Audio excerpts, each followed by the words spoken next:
Welcome, friends, to another episode. Today, here in Cusco, Peru, I'm at the Coricancha, which is the most sacred and the most religious site in all of the Incan Empire. Today, it's mostly ruined walls because the Spanish built the Santo Domingo Church on top of it. Come and explore this awesome and amazing place with me.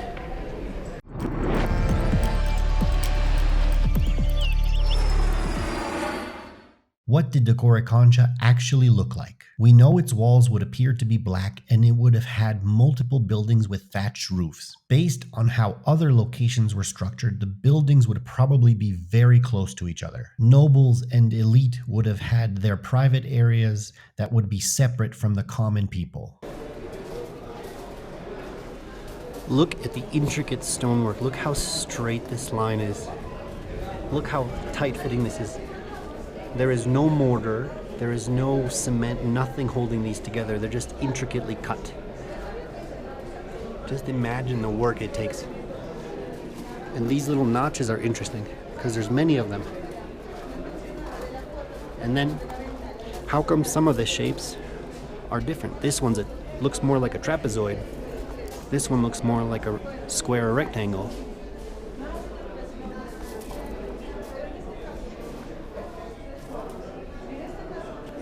So here is a window, what you can call a window, and I want to show you if it works. When I put my head inside and I go, oh, I try to tone, listen to the sound. Okay.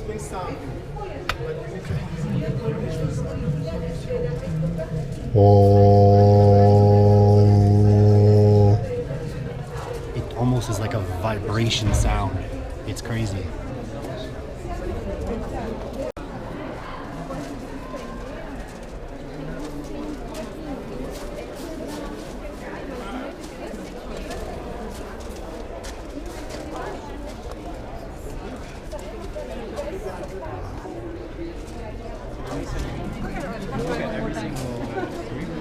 So I was touching that rock because on the outside, the rocks are a little rough, but up in that crack, it was actually nice and smooth, which goes to show the facade isn't the only thing they worked on. They worked on all sides in order to get them to fit together.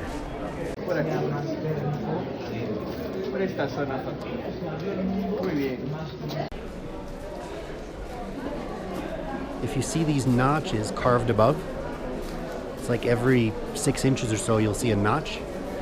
That was actually because this place was covered in gold. So much gold that when the Spanish came, they were shocked. They had never seen this much gold. And they had taken a lot of this gold and sent it back to Spain.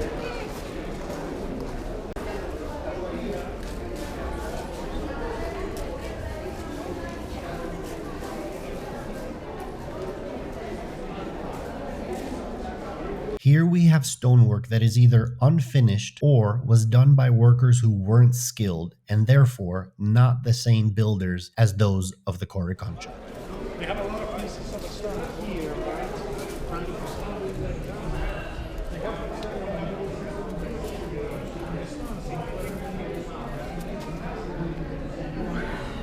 The Coricancha was transformed into a church, and the majority of the original building was destroyed, leaving only the foundations. And that's because the Spanish would do that everywhere they could. They would take the foundation stones, leave them, but transfer their religious sites on top of any Incan ones in order to erase any identity and cultural identity that the Incans may have had to their own religion. Now, this is an interesting section, but I know with the glare you might have trouble seeing it. It's the interior of the wall, and just look at how, like, what is the point of doing this Lego type of architecture? You know, is it so the blocks fit together better? Is it so that because this place has survived 3 earthquakes. Is it for that purpose? Is it artistic? What is the point? Here we have a section that's painted, but this was not part of the original work. This is during the colonial period. The Spanish did this because they would come in and paint their symbols, their effigies, their religious whatever on top of anything that the locals, the Incan people, would want to revere to get you to forget about your own history and switch to theirs.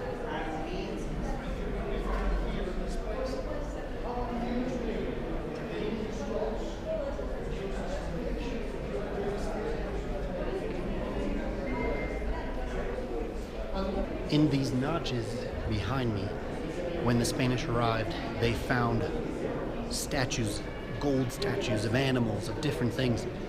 And they were so surprised at the volume, the amount of gold in this whole area. Even today, Peruvian gold is still considered some of the best in the world. If you try to find a Peruvian coin minted from the colonial times today, you could pay between $10,000 and $20,000 for just a small gold coin from that time period. This stone, which as you touch is smooth but has these little pockmarks in it, it's actually andesite and calcite, which is pretty hard. It's not sandstone, which is fairly easy to work with. So in other words, it would require many years, many skilled hands to do this intricate work. Once again, just look at how the stones fit together.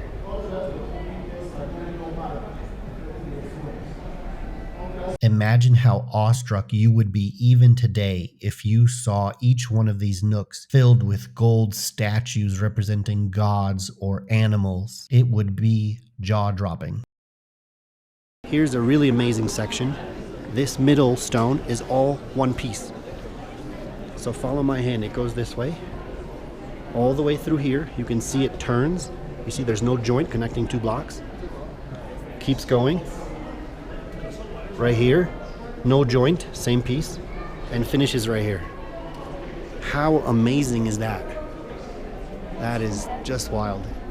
It's really indescribable to walk through an 825-year-old temple, touch the ancient walls, walk the ancient floors, and not feel something deep within your soul. The word Coricancha is formed by a combination of two Quechua words. Curi, meaning worked in gold, and cancha, which means temple. Once again, we see here a finely crafted section of wall, and interesting that all of the knobs have been broken off. You will also see some holes. Sometimes the Spanish would think there's treasure hidden in the wall and they would make a hole to check. This object is known as the golden plate. It represents Inca cosmology, or the description of the universe. It describes the stars Orcorara, the god Viracocha, the morning star, the evening star, and a constellation of stars that represent summer. In the center is the image of lightning, a solitary star called Catachile. In the middle, the Chacana, which is composed of 4 stars joined together and 2 of which are named Salamanca and Coromanca. Some people are quick to point out aliens, but I believe that does a disservice to the ancient Inca people. This courtyard you see is not original. Any buildings that were here were destroyed in order to make for this large center space, a typical tactic of the Spanish conquistadors. To enter the temple, worshippers needed to have been barefoot, fasting and carrying a heavy load upon their back as a sign of humility to the god. The Inca leader, Huayna Capac, gave special importance to the temple and ordered all rich citizens to travel here. This led to a concentration of powerful people in Cusco and eventually strengthened the empire and allowed for favorability to the state in revolutionary moments. Here's an interesting theory. There are known tunnels directly underneath the Coricancha that supposedly go all the way up to Sacsayhuaman, the fortress on the hilltop just a few kilometers away. The theory is that when the Spanish arrived and the Inca realized very fast that they were bloodthirsty for gold, they hid it in the tunnels in order for the Spanish not to find it. Today we have not found the gold, nor have we conclusively found all the tunnels. But it's interesting to think, could this right here be an entrance to one of those tunnels? And if so, will we ever find out? I hope so. And I want to show you from the outside, just look at the quality of the stonework, but especially on this corner here. The stones have been rounded around the edge. They're not squared off right here, they're rounded. They're polished and rounded. It is the most amazing work. And then look at the work of the Spanish. Not so nice. But this is one of my favorite spots of actually this whole entire Coricancha.